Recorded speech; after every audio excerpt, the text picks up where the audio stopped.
Let's talk about lists. This is a list. Lists are ordered collections of things.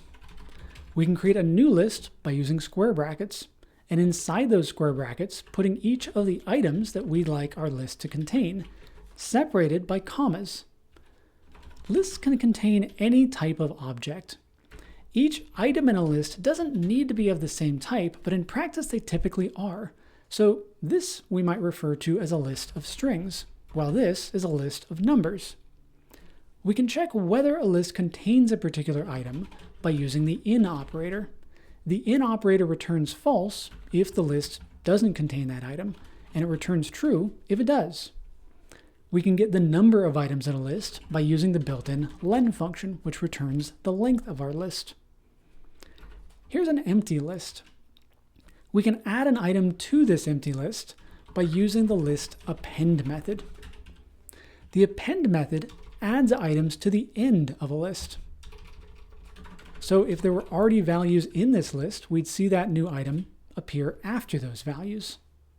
Lists are fine with duplicate items, so it doesn't matter if we're adding a value that's already in our list, it just appears a second time. To remove an item from the end of a list, we can use the pop method. The pop method both returns the item that it's removed and removes it from the list. So we could point a variable to the pop method to store the item as we're removing it.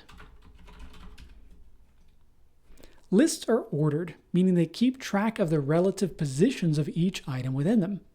We can access individual items in a list based on their position by indexing the list. Indexing uses square brackets at the end of the variable name that points to our list. This is sometimes called subscript notation. Lists use zero-based index, so the first item has an index of 0.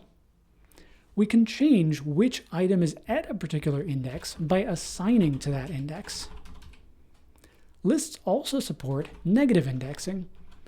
Index -1 gives us the last item in a list, and -2 the second to last, and so on. A data structure or a collection is an object that keeps track of other objects.